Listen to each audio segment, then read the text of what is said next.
Bonsoir tout le monde. Bonsoir. Merci d'être venus si nombreux. Le sens d'un texte dépend de sa lecture et de l'interprétation que l'on peut en faire. Des silences qu'on y met, des virgules, des points, du ressenti, de la capacité de chacun à se mettre dans le décor, dans la peau des personnages, dans l'atmosphère. Un texte peut avoir différentes interprétations qui ne sont pas spécialement celles de l'auteur, puisque l'auteur vous le livre, ce texte. Vous pouvez en faire ce que vous voulez, vous pouvez même le fredonner si ça vous chante. La lecture, c'est quelque chose de personnel, qui fait appel à ses propres souvenirs, à ses images, dans un chant, le mot « chant ». Certains y mettront des coquelicots, certains des boutons d'or, certains des pissenlits. C'est ce qui fait la magie de la lecture. C'est un appel à la mémoire, à l'imagination personnelle. Maintenant, Sophie va faire appel à vos mémoires sensorielles avec un texte de Pierrette intitulé « Invitation au voyage ».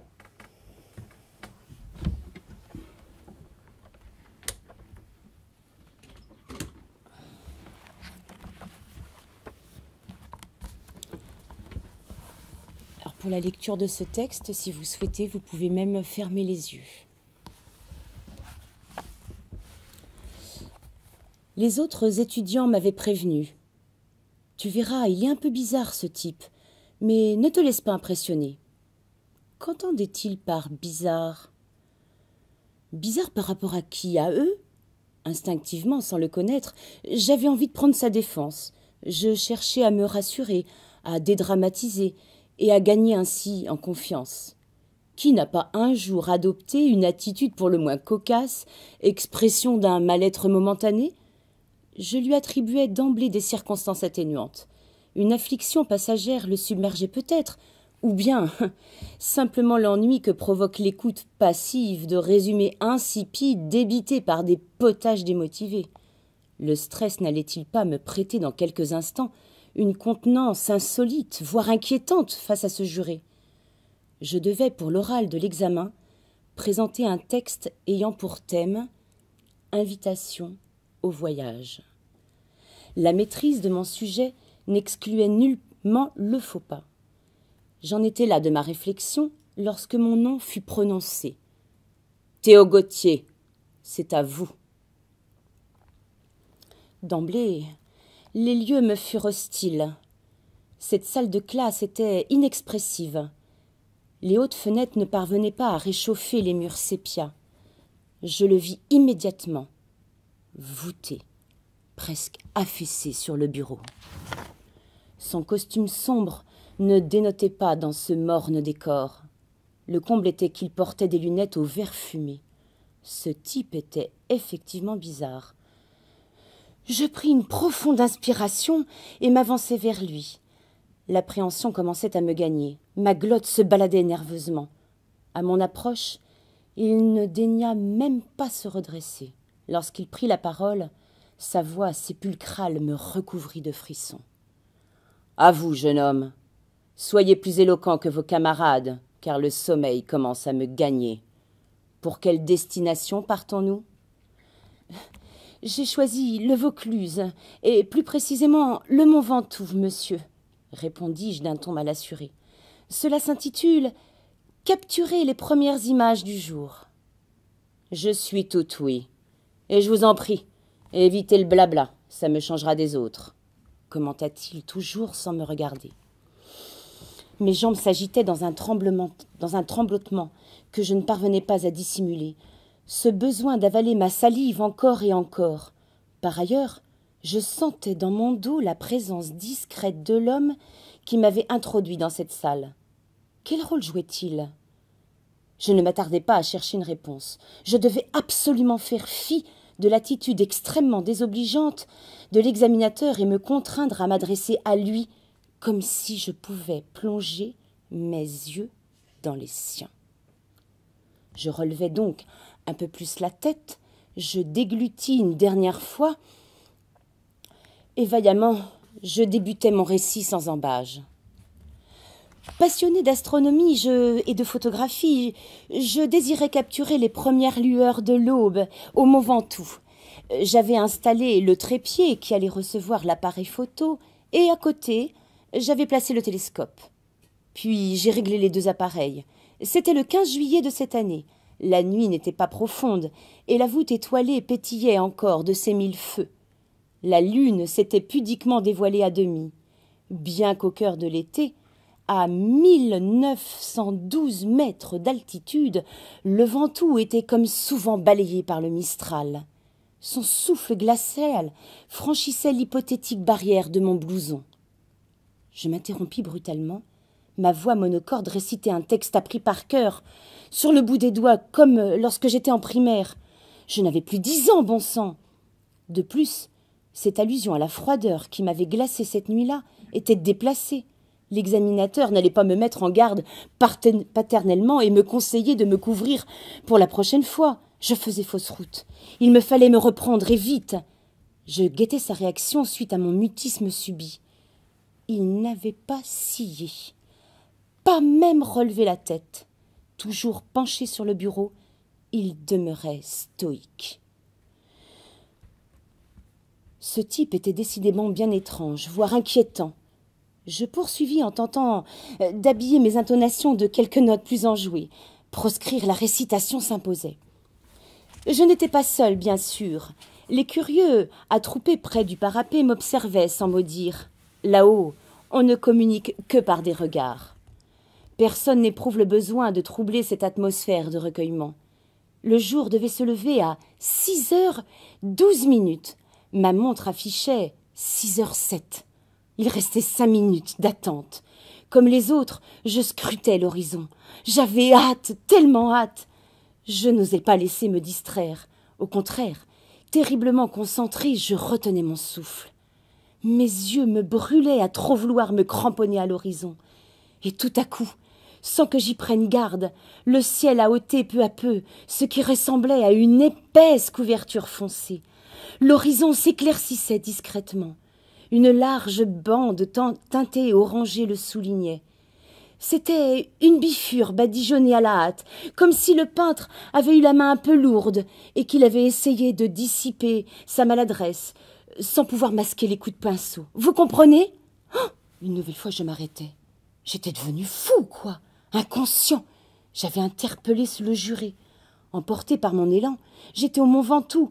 Lui, contre toute attente, s'était quelque peu redressé et d'un geste impatient m'invitait de la main à poursuivre. Oui, excusez-moi. La bande s'est dilatée et diluée pour colorer l'espace lointain en jaune ocre, un ton pastel, délavé. C'était assez surprenant. Le soleil n'était toujours pas levé, mais les secondes s'enchaînaient, et avec elles le décor se métamorphosait. Soudain, tout s'est accéléré. Son arrivée était imminente. Le ciel séparé d'une immense étoile rouge flamboyante.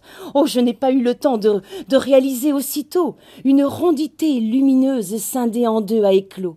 Puisque le soleil était partiellement dissimulé, il ne diffusait pas encore une lumière éblouissante. J'évitais de scier pour me délecter du panorama qui s'épanouissait devant moi. Surtout quand l'azur a endossé des voilages froissés à la pigmentation vermillon. Lorsqu'enfin le soleil s'est dévoilé dans son intégralité, le ciel a choisi une couleur plus douce, un dégradé d'orangé et de jaune qui s'est retiré au loin jusqu'à disparaître totalement pour que l'azur retrouve sa couleur préférée, le bleu.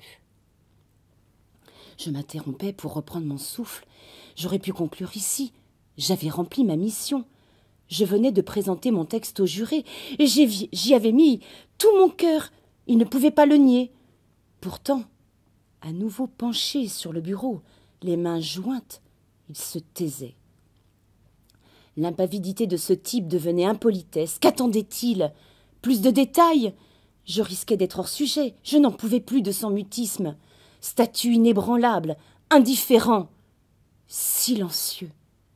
Malgré tout, je pris la décision de conclure moins brutalement, ne serait-ce que pour combler ce vide qui s'installait dès que ma voix n'emplissait plus la salle de classe. Ce film de la vie est à jamais gravé dans ma mémoire, et si vous en avez l'occasion, monsieur, je vous encourage vivement à assister à ce spectacle. Vivre la naissance d'un jour tout là-haut, sur écran grandeur nature, c'est sublime, magique, grandiose. Je n'ai pas de mots suffisamment intenses pour exprimer ce que je ressens à chaque fois. Il se bouscule en moi à la fois une sérénité respectueuse et une frayeur. Je suis une fourmi devant l'immensité, un grain de sable. Rien. Je ne suis rien. Dans l'attente des commentaires du jury, je laissais vagabonder mes pensées. Je m'étais sans doute un peu trop révélée par opposition à ce monsieur dont l'extrême discrétion perdurait, les mains sur l'arête du bureau, la tête toujours inclinée. Il semblait sommeiller. Un vent glacial me parcourut le corps. J'avais échoué. J'attendais néanmoins son verdict comme un gamin qu'on allait tancer. Mais la déception et la tristesse s'étaient emparées de moi. Il n'avait pas été sensible à la passion qui m'avait animée. Inébranlable, un roc, une statue de marbre. Ce type était fait de pierre. Un sentiment d'empathie me gagna. Qu'il aille au diable! C'est alors que je le vis se redresser et du bout des doigts prendre appui sur le bureau. Je frémis. Jeune homme, vous m'avez fait assister à l'éclosion d'une journée, et pour une fois, j'ai vu la couleur du ciel. Alors, il tendit la main vers sa canne blanche posée le long de sa chaise, et il quitta la salle, guidé par l'homme qui s'était assis derrière moi.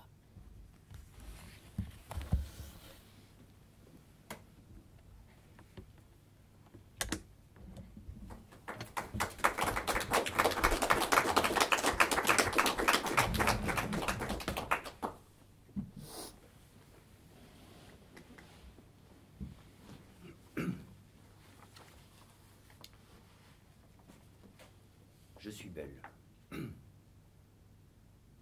Je suis belle. Ces trois mots m'ont suffi. Ils m'ont percuté en plein visage, en plein cœur. Englouti, je sombre comme une vieille carcasse au fond d'un étang. Je suis exsangue.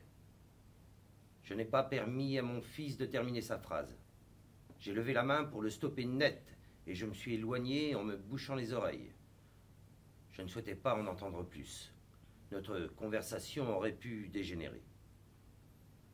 Je m'étais jusqu'à présent recouverte le visage d'un tissu d'ingénu, de fausse candeur, un voile pour me masquer les yeux. C'était confortable, tellement agréable, comme une seconde peau.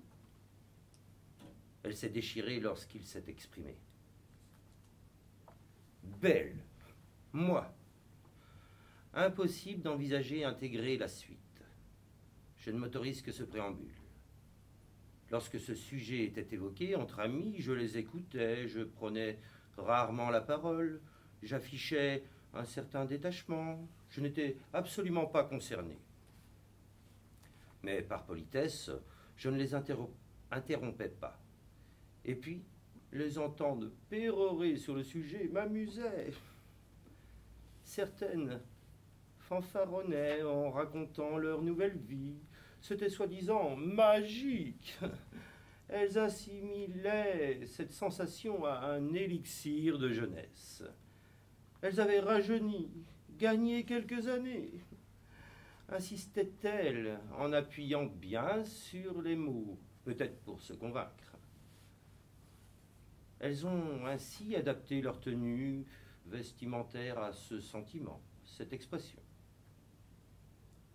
Elles ont osé les jupes plus courtes, celles qui dévoilent le sillon couleur aubergine qui parcourt le dos des cuisses et qui aère les genoux globuleux. La mode n'avait plus aucun secret pour elles. Du petit sac en synthétique verni couleur granit à la grande besace en toile portée négligemment en bandoulière, elles essayaient tout, quelle que soit leur taille. L'effet n'était pas toujours des plus séduisants. Mais il fallait tenter. et surtout adoptées.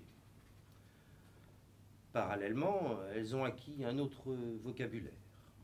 J'ai vu naître dans leur bouche du verlan, lancé comme un défi au temps. Elles riaient à gorge déployée en tenant leurs cigarettes et en croisant les jambes. Même celles qui avaient crié au grand jamais au tabac. Elles se croyaient irrésistibles. Leur accoutrement me sidérait parfois. Heureusement que le ridicule ne tue pas, sinon elles seraient froides déjà. Tout ce cinéma parce qu'elles étaient devenues belles, elles aussi. Les autres avouaient simplement que les relations s'en trouvaient modifiées. Bien que leur vie ait été quelque peu troublée, elles avaient assez vite accepté cette nouvelle condition. L'évolution normale des années nécessitait de savoir s'adapter. Pas de perturbation notoire. Juste un nouveau regard sur l'avenir. Mon visage se crispait alors. Cette situation demeurait difficile à envisager. Je m'y refusais implicitement. Mon silence parlait pour moi. C'est alors que je voyais invariablement leur Père Dieu me ricaner au visage, que je ne me rendais compte de rien. Un jour, comme cela, ça te tombera dessus, comme un flash info. Aujourd'hui, c'est ton tour. Je suis contraint d'admettre qu'elles avaient raison. Belle? Moi? Belle de jour, belle de nuit, belle à croquer, tout. Mais pas belle telle que mon garçon en a avisé. Son attitude n'augurait rien de bon. J'aurais dû m'en douter. Trop facile de m'asséner ce coup. Un coup dans la poitrine, dans mes entrailles, dans mon être tout entier. Il n'avait pas le droit, ai-je envie de crier. Oh que si! Il est dans son droit le plus strict. Rien ni personne ne pouvait l'empêcher de m'affubler de cette beauté-là. J'ironise, je me glose de cette fatalité. Mon sourire grimace, mes yeux larmoient. Je renifle. Qu'on me laisse souffler. Assise à même le sol, la tête entre les mains, je ferme tout mon être à double tour. Qu'on me laisse tranquille, seul. Lorsque j'émerge, les prunelles noires en point d'interrogation de mon fils me dévisagent avec perplexité. « Qu'est-ce que tu fais là, assise par terre ?»« Attends, laisse-moi deviner, » enchaîne-t-il. « Du yoga? De la méditation ?»« Non, laisse-moi. » Je réfléchissais. « À toi, au moins, quand tu réfléchis, ça se voit, » ironise-t-il en tournant les talons. Je me suis levé d'un bond pour lui rétorquer furieusement qu'il aurait été plus judicieux qu'il s'abstienne de me faire endosser l'adjectif « belle » sous tous ses angles. Il s'est détourné et, pour toute réplique, a seulement haussé les épaules. De toute évidence, il n'a pas saisi la subtilité de mes paroles. Je le connais. Il ne va même pas chercher à les décrypter. Peu lui importe, il est déjà ailleurs. Il n'a pas réalisé le mal qu'il me faisait. Lui, qui parle peu, l'introverti de la famille, le poète dans les nuages, le planeur à toute heure. Il s'est à nouveau installé dans le confort ouatiné de son nuage, de plus en plus épais. Il a remis son casque sur ses oreilles et s'est isolé. Son dos me fait face. Sa stature de jeune homme ne m'intimide nullement. Il n'est que mon petit garçon. J'en profite. Je vais déballer mon sac. Là, maintenant. Je le vide, ce trop-plein d'amour. Je lui jette à la colonne vertébrale tous les maux que j'ai contenus jusqu'à présent. Je l'accuse. Je répands sur lui mon amertume, mon immense déception grande comme le gouffre dans lequel il m'a plongé. Je l'incrimine, j'argumente. Il est responsable. Je refuse ouvertement d'endosser cet adjectif qui me glace. Je refuse, tu entends? Je veux crier ma douleur. Non, tu n'as pas le droit de me faire ça. Je suis ta mère, ta maman. Le pêle-mêle de mes mots glisse de mes lèvres entr'ouvertes dans un susurrement maîtrisé, tout juste audible. Sa jambe scande la musique. Son ailleurs est nettement plus douillet que mes paroles affûtées en lame, plus émoussées que tranchantes. En règle générale, les mères ne souhaitent nullement à leur enfant d'être malade. Pourtant, plutôt que d'entendre le son de la voix de mon fils dès ce matin, j'aurais très nettement préféré qu'il ait été visité par une jolie petite infection virale ou bactérienne. Un petit quelque chose qui aurait atteint ses cordes vocales, juste pour qu'il devienne aphone. Aucun son, avec la recommandation formelle de ne pas même chuchoter pendant plusieurs jours, voire plusieurs semaines. J'imagine tellement bien le décor. Interdit de sortir et de recevoir. Seule est requise la présence de la maman. Le tout officialisé par le tampon du médecin. Que du bonheur. Alors que je visualise la scène souriante, soudainement épanouie comme hier, une petite voix me susurre intérieurement que je me réfugie derrière un paravent qui ne me permet que de reculer pour mieux sauter. Et alors, c'est ma sérénité que je revendique, mon confort. Pas celui du canapé en cuir sur lequel mes amis posent délicatement leur postérieur, enveloppés dans les jupettes du même cuir. Le confort d'une vie qui me faisait légère, parce que j'ignorais que j'allais devenir belle. Non, décidément, je ne me résigne pas. Une porte s'ouvre. Le son m'indique qu'il s'agit de la chambre de mon fils. J'entends sa grande silhouette s'approcher de moi. Bah, t'es toujours dans le salon? Qu'est-ce que tu fais planter là? T'as pas l'air bien. T'es sûr que ça va? Oui, je digère. Enfin, j'essaie. Ah, qu'est-ce que t'as mangé qui passe pas? T'as mauvaise mine, hein, c'est vrai. T'es pas top, dis donc, ce matin. Me lance-t-il en prenant son blouson. Attends, tu es en train de me dire que je ne suis pas belle? Si seulement c'était vrai. Après m'avoir annoncé le contraire, j'adorerais que tu te rétractes. J'adorerais, mais où vas-tu? Tu sors? La porte a claqué sur son sourire niais. Il n'est pas radieux, mais niais, son sourire. De la conséquence de ma beauté toute récente résulte son allure de benet. Il n'a vraisemblablement toujours pas compris mes allusions. C'est terriblement vexant de constater qu'il n'accorde aucun intérêt à mon mal-être. En l'espace d'une phrase, en l'occurrence la sienne, je suis passé de guillerette à livide, havre, quasiment sans vie. Et lui, il claque la porte, pressé de sortir. Où est donc mon petit garçon? La baie me renvoie mon reflet. Je suis affaissé. Si mes copines ont rajeuni, ce n'est pas mon cas. Que je sois toutefois préservé de l'envie de me déguiser en minette. Je me redresse, la poitrine proéminente. Je suis droite. Et je vais apprendre à devenir belle. Tenter seulement pour débuter. Chaque chose en son temps. Je m'efforce de sourire à mon reflet. Je vais l'accueillir ainsi. Un couteau me triture les chairs. Je grimace, je boude. Je réitère la pose.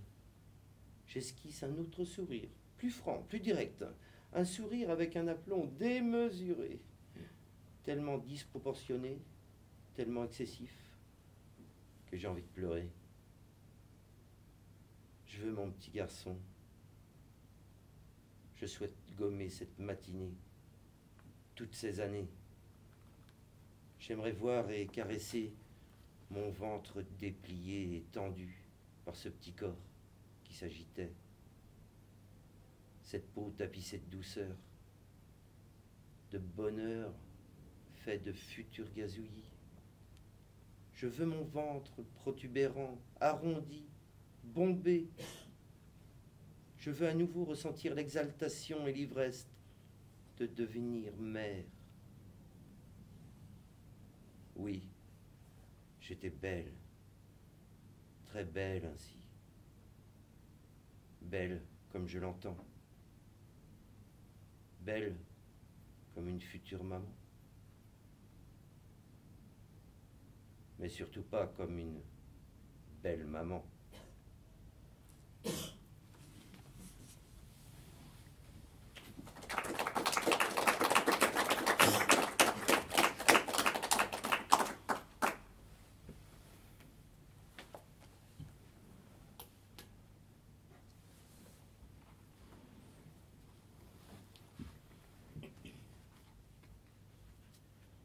Bonne anniv, mon Tom.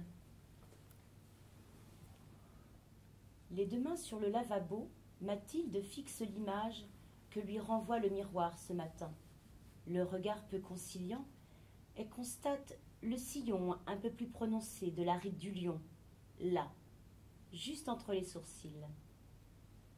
Et puis les petites stries sur ses joues autrefois lisses comme une pomme, sur lequel son fils déposait un baiser sonore. Oh, et puis ses yeux, même s'il n'en était rien, bien sûr, Mathilde prétend que ses pupilles ont perdu leur éclat, qu'elles sont maintenant délavées. Décidément, le miroir ne reflète pas le visage de quelqu'un habité par la quiétude, et pour cause. Alors que la pleine lune s'était glissée facétieusement entre les interstices des volets, elle avait empêché Mathilde, pendant une partie de la nuit, de glisser dans un sommeil réparateur auquel elle aspirait depuis des mois. Et l'aurore l'avait troublée, endormie, se débattant dans des lieux improbables, faisant face à des situations irréalisables. La preuve en est. L'index menaçant, elle intimait l'ordre à son fils Thomas, âgé de 12 ans, de lui restituer les clés de la Mercedes, tant sa vitesse était devenue excessive autour du pâté de maison.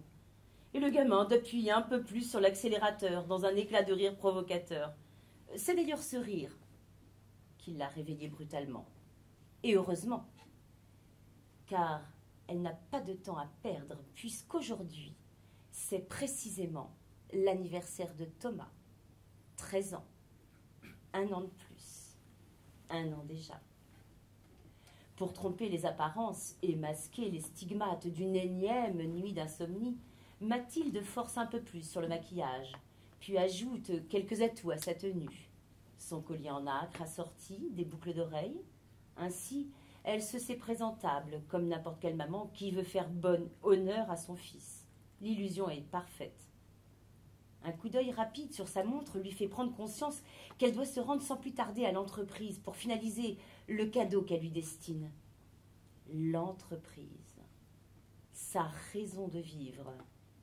Sur le fronton de l'imposante façade blanche se détache, en lettres rouges et or, Matauger. Mathilde aime s'attarder sur ces quelques lettres qui allient les syllabes de leurs 3 prénoms. Après un florilège de mots choisis dans divers recueils, elle a finalement opté pour Matauger. Ma pour Mathilde, To pour Thomas et G pour Gérald, son mari. C'est aussi simple que cela. Pas besoin de se perdre dans un vocabulaire grandiloquent emprunté à ces poètes d'un autre temps, mais qui n'est pas le sien.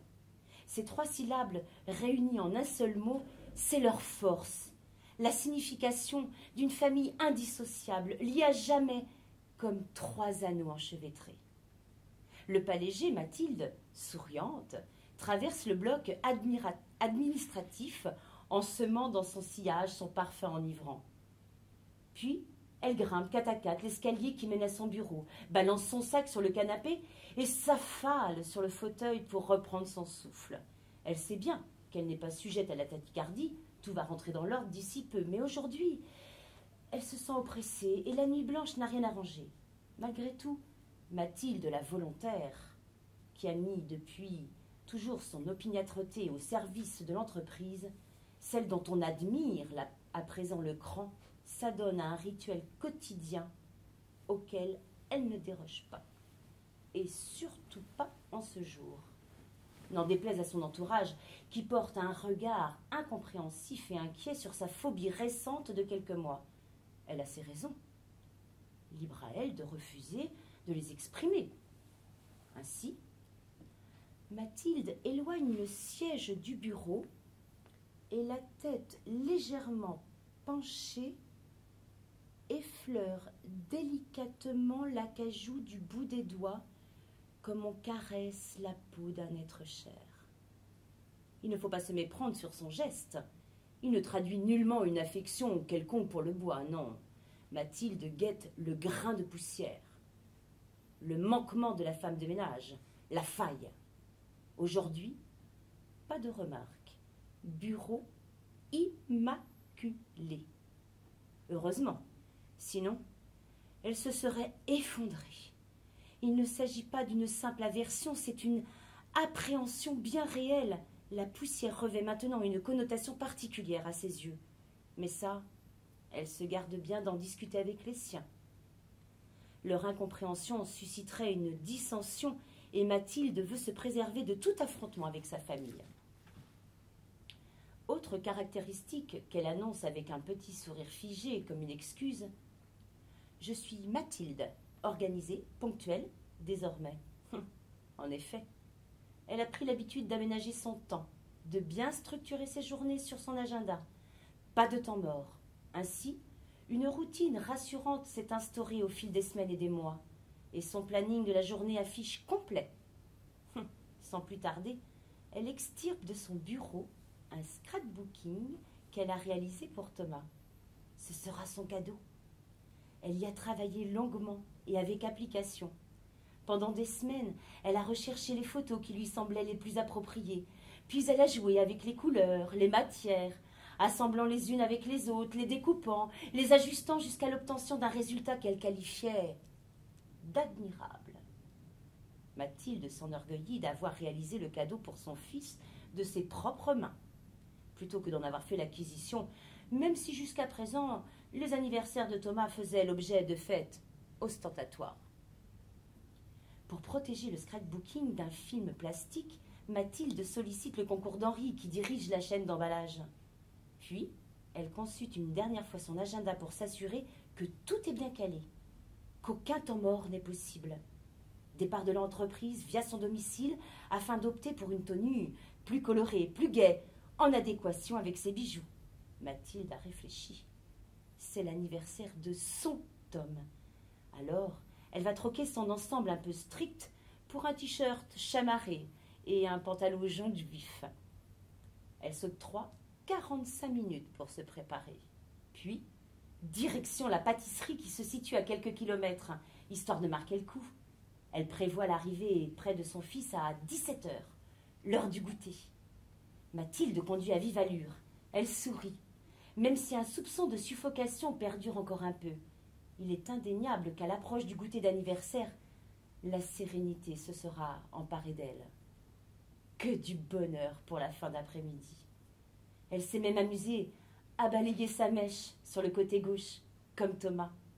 La ressemblance avec lui est frappante. Telle mère, tel fils. Cette constatation, c'est une petite douceur dans cette journée. Et chaque pensée enrobée d'onctuosité l'aide à oublier ses paupières, fatiguées par la nuit d'insomnie, lourde d'un maquillage trop appuyé aujourd'hui. Sur le siège passager, enveloppé dans du papier de soie, elle a déposé un pain au chocolat. La viennoiserie préférée de son fils libère un arôme chargé de souvenirs. Elle esquisse un sourire. Mathilde conduit vite pour respecter son impératif horaire.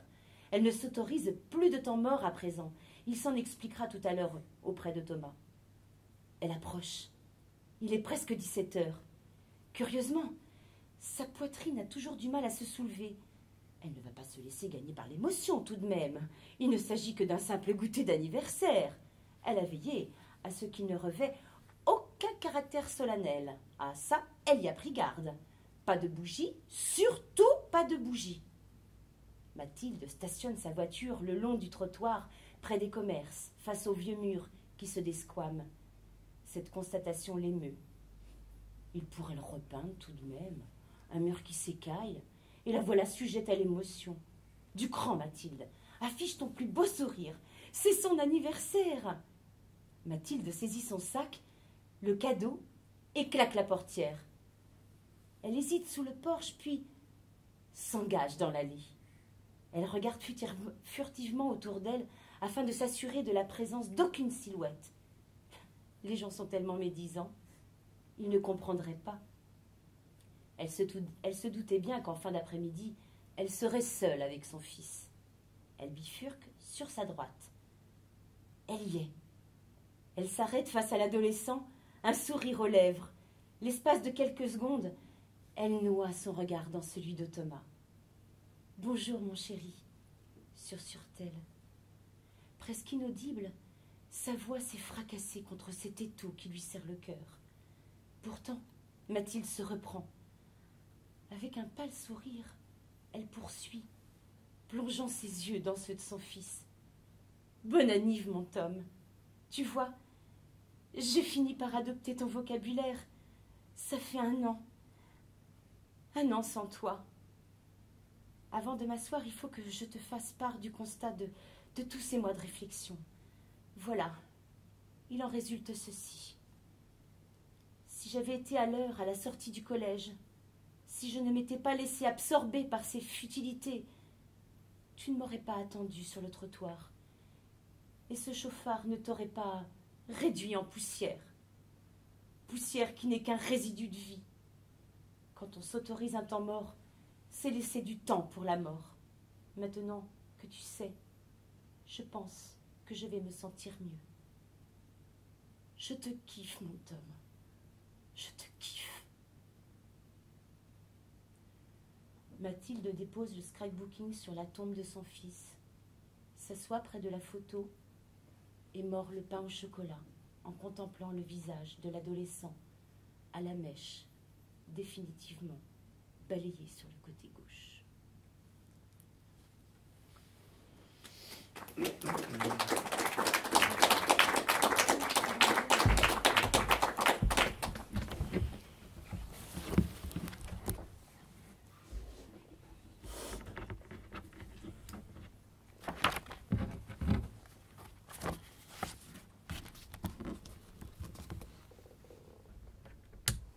On va détendre l'atmosphère un peu.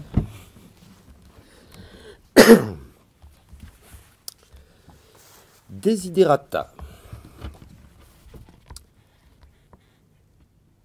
Sous, appuyé à la vitre, Dodeline de la tête, bercée par le doux roulis du train corail.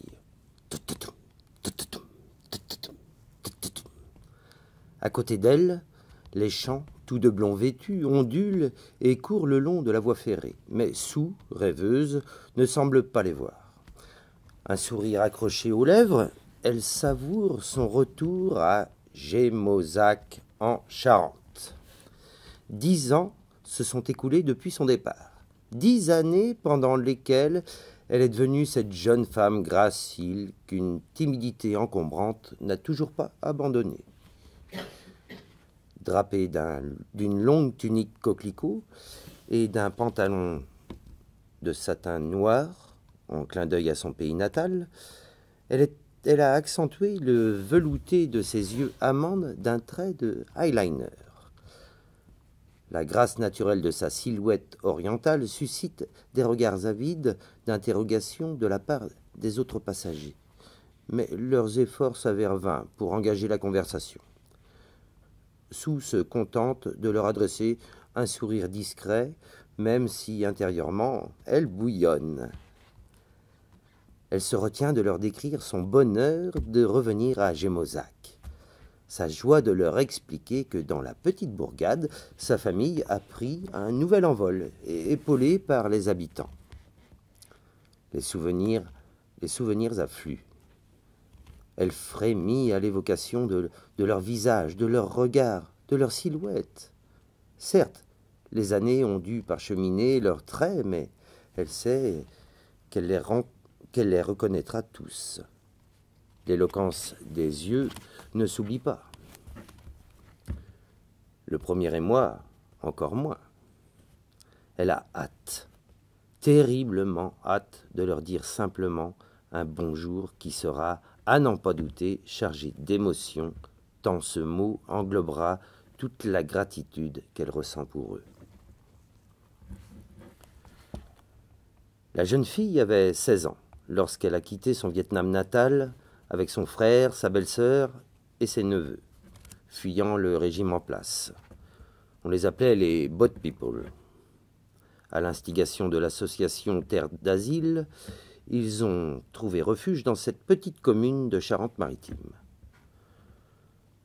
Ce 2 juillet 1976, le maire de Gémozag avait organisé une réception pour accueillir la famille Ching. Bien qu'épuisée et surtout très intimidée, la petite famille s'efforçait de sourire, joignant les mains, le buste incliné, pour exprimer toute sa reconnaissance. À l'issue de cette fête, où les mots et les intonations leur parvenaient dans un brouillard dense et incompréhensible, ils avaient pu enfin se reposer dans la maison mise à leur disposition. Petit pavillon, coquet, de plain-pied, avec un balcon donnant sur la rue. Petit, certes, mais tellement appréciable après ce long voyage douloureux, où le déchirement se lisait dans les yeux des parents et l'incompréhension dans ceux des enfants. Cette maison jouxte les grilles de la gendarmerie où officiait le père de Sébastien. C'est ainsi que, tout naturellement, les deux jeunes gens ont fait connaissance. Les parents du garçon, comme une grande partie de la population, s'étaient laissés gagner par une réelle empathie envers cette famille cambodgienne. Chacun participait afin de simplifier leur quotidien si laborieux, si ardu en raison du barrage de la langue. Un dispositif allophone avait même été mis en place pour leur permettre d'acquérir les rudiments de la langue française. Du haut de ses 17 ans, Sébastien, élève réfléchi, toujours désireux de contribuer au bien-être des individus, souhaita faciliter l'intégration de Sue. Ils prirent ainsi l'habitude de se retrouver régulièrement, parfois chez lui, parfois chez elle. Munis de cahiers et de livres, ils s'impliquaient sérieusement, corrigeaient Sue, insistaient, la reprenaient patiemment. De son côté, la jeune fille plissait le front sous la difficulté de certaines règles grammaticales, et le sourcil interrogateur s'en référait à son ami Seb. Très motivée, avide d'assimiler au mieux la langue du pays qui l'accueillait, elle s'acharnait jusqu'à ce qu'elle obtienne l'assentiment du jeune homme. Sa persévérance lui permit de réaliser des progrès significatifs. Cette complicité entre les deux jeunes gens suscita une émulsion parmi les camarades de Sébastien, qui rivalisaient d'ingéniosité pour attirer l'attention de Sue. En vain. Des taquineries fusaient de la part des copains de lycée. « On croyait que tu t'intéressais pas aux filles. Tu nous avais bien dit que tu t'en moquais des filles. Qu'on ne pouvait pas te comprendre, que tu n'avais pas envie de t'exprimer sur ce sujet. Que ce serait tabou d'en parler. Ah, tu t'es bien fichu de nous, Seb. » Il se défendait avec la fougue de l'adolescent en se définissant comme un grand frère, un ami, rien de plus. Bien que sincère dans ses propos, il lui fallait reconnaître que parfois il ressentait une certaine confusion l'envahir. Puis, un jour, il s'était attardé sur l'écriture patte de mouche qui suivait avec qui suivait avec hésitation mais scrupuleusement les lignes bleutées du cahier. Sue s'était appliqué à respecter la courbe des lettres. Lui avait fini par admettre son attirance pour ces courbes à elle. Ce jour-là, Sébastien s'efforçait de lui inculquer l'écriture et la prononciation de certains mots. Proche d'elle, alors qu'elle s'appliquait, la tête penchée, il avait ressenti un léger frisson lui parcourir le corps. Ce corps d'adolescent qui manifestait des sentiments que, jusqu'à présent, il méconnaissait. Très doucement, il avait commencé à caresser la longue chevelure lisse de son amie, guettant sa réaction. La jeune fille n'avait opposé aucune résistance. Puis, hésitant, le regard avait joué à cache-cache avant de se laisser capturer. Un baiser tendre et langoureux avait scellé le début de leur histoire d'amour. Seuls les murs de la chambre avaient été témoins de leur étreinte et de leur chuchotement. Une idylle, ça rend encore plus beau. Les yeux ne brillent pas mais pétillent. Le rire se déclenche à tout va, et ça procure un bien-être, une légèreté telle qu'on ressent un sentiment de lévitation totale. Pendant quelques semaines, les jeunes gens étaient devenus inséparables. Le monde leur appartenait, il ne pouvait rien leur arriver. Et pourtant, le grain de sable n'est jamais trop loin. Il guette le moment de s'immiscer dans ce trop-plein débordant de bonheur. Dans l'histoire de Sébastien et Sue, il prit la forme d'un sentiment de culpabilité qui affecta insidieusement l'adolescent, lentement, jour après jour. Il se laissa emprisonner par ce tourment. Un mal-être s'empara de lui. Sa relation avec Sue n'était pas en adéquation avec ses convictions. La vacillation de l'indéfectibilité de ses sentiments en fut la conséquence. Sébastien devint de plus en plus distant avec la jeune fille. Il mit en exergue son désir d'aller en Inde et l'investissement auquel il devait faire face pour façonner le projet.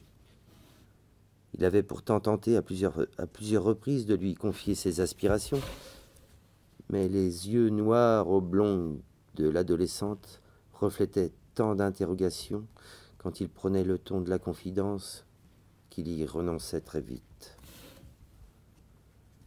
Sue en fut affectée, mais naturellement respectueuse. Ses visites s'espacèrent. Les parents, de part et autre, s'interrogèrent pour capituler face au mutisme de Sébastien. Une sincère amitié liait maintenant les jeunes gens, même si l'adolescent devinait qu'une petite flamme se consumait discrètement pour lui dans les prunelles noires de Sue. Puis un jour, la vie se chargea d'alléger sa conscience. Le facteur passe. On tend la main par-dessus le petit balcon. On le remercie. On ignore encore les conséquences de ce geste anodin pour récupérer le carré de papier. Un matin, le jeune homme vit son ami venir chez lui, les yeux embués. Un cousin qui habitait Paris avait retrouvé leurs traces et leur proposait un emploi moins précaire qu'à Gémozac. La famille Ching n'avait pas hésité, heureuse de tisser à nouveau des liens avec les siens. Les dispositions pour le départ avaient été prises rapidement. Bientôt, plus aucune effluve épicée de curry, de gingembre ou de cannelle ne s'était échappée du coquet pavillon au volet blanc, maintenant fermé. Un lien fait de lettres enjouées s'était tressé entre les deux familles. mais les échanges si réguliers au début ne résistèrent pas à l'usure du temps. Ils s'effilochèrent pour devenir tout naturellement sporadiques. Seule la mère de Sébastien prolongea cette relation amicale par une carte postale annuelle. Cette année, la carte invitait Sue à se joindre à eux pour le retour de Sébastien. L'Inde et ses habitants avaient depuis toujours attiré le jeune homme. Ainsi, il y partait en mission régulièrement. Son dernier séjour là-bas venait de s'achever. Alors que les siens se réjouissaient de sa présence, Sébastien leur avait fait part de son désir, toujours aussi vif, d'aller vivre dans le Vaucluse. L'annonce effective de cette décision avait créé une certaine tension au sein du noyau familial. J'ai été honnête avec vous, je ne vous ai jamais caché mes aspirations. Il me sera impossible de m'épanouir ici, alors que là-bas, je pourrais vivre tel que je le souhaite. Maman, ce n'est pas une surprise pour toi. On a abordé le sujet avant mon départ pour l'Inde, plaide Sébastien. Je sais, mais je pensais que tu changerais d'avis. Et puis, je dois t'avouer quelque chose. J'ai invité Sue. Elle arrive tout à l'heure, en fin d'après-midi. Sébastien, à la fois déconcerté et sidéré par l'initiative de sa mère, sent la colère sourde en lui. Une âpre discussion s'ensuit pendant laquelle ses parents tentent de le raisonner.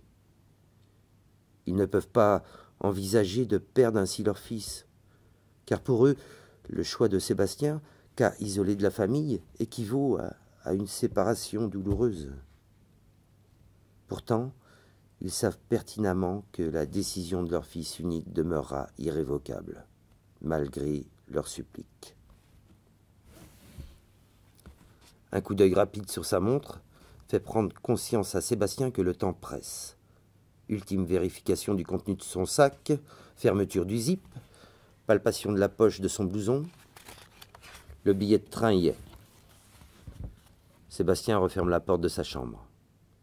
Après un dernier regard circulaire sur cet espace témoin de la naissance de ses certitudes. Ses parents, résignés, l'amènent à la gare, en contenant leur émotion. La gare de Gémozac connaît une petite effervescence en cette fin d'après-midi. Un grincement strident et prolongé ponctue l'annonce de l'arrivée du train en provenance de Paris, alors que celui pour Bordeaux prépare son départ imminent. Sue se lève, s'empare de son sac et laisse passer les autres voyageurs pour descendre à son tour. Elle reste là, immobile, sur ce quai chargé de souvenirs et d'émotions. Elle ferme les yeux, hume l'odeur de la gare, la même odeur qu'il y a 10 ans. Puis, un sourire aux lèvres, les pupilles en alerte, elle fouille autour d'elle à la recherche d'un visage connu. Elle a tant rêvé ce moment-là, tant espéré qu'elle a presque du mal à réaliser que son souhait se concrétise. Un étourdissement de bonheur la saisit lorsqu'elle voit là-bas le profil de son ami devenu un homme maintenant. Sébastien pénètre dans le hall, presque en courant, tellement sa longue silhouette maigre semble fendre l'air. Il consulte hâtivement le panneau des horaires et se dirige vers le quai. Il est gêné dans son élan par les passagers qui viennent d'arriver. Son train est sur la droite. Il grimpe dans le premier wagon pour accéder à la place qui lui est réservée. Il n'a pas remarqué la frêle silhouette en rouge et noir qu'il observe, appuyé à un poteau, son petit sac maintenu serré contre elle. Sue demeure immobile jusqu'au départ du train de Sébastien. Sur ses joues glissent maintenant des larmes jusqu'alors contenues, larmes d'émotion, de tristesse, larmes qui inscrivent le mot « fin » à 10 ans d'espérance et de patience. Noyée parmi les champs de lavande, l'abbaye de Sénanque, dans le Vaucluse, semble endormie. Mais si l'on prête attention à la rumeur du vent, on peut entendre, entre les murs de la grande bâtisse, s'élever des murmures. Avant que l'aube ne s'apprête à inonder de soleil le grand jardin délimité de minuscules haies de buis, les moines participent aux matines. La voix de frère Sébastien s'élève pour célébrer cet office de lecture.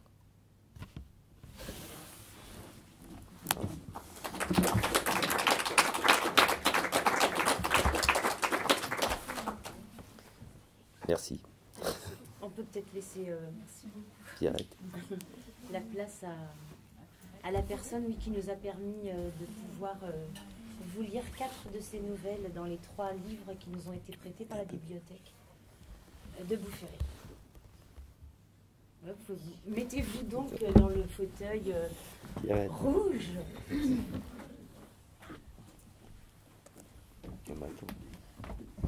Allume.